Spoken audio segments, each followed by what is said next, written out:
C'est un sport explosif, rapide, où il faut avoir des réflexes de placement immédiat pour une petite balle qui peut aller rebondir sur les murs et sur les vitres.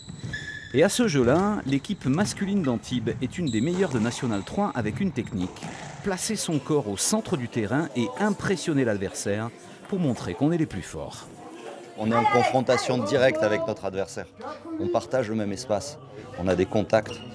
Donc il faut aussi être très fort mentalement. Et dans notre région, une autre équipe de pointe, cette fois en National 2, joue en alliant technique, tactique et physique. Ce sont les filles de Cuers dans le Var.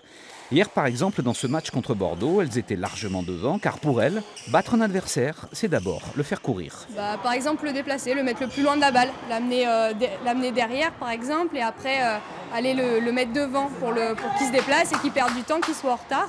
24 équipes et plus de 100 joueurs et joueuses sont venus de toute la France pour ces championnats N2 et N3 totalement amateurs. En tout, 27 000 licenciés en France, 200 000 pratiquants, mais la fédération rêve des JO pour en avoir beaucoup plus.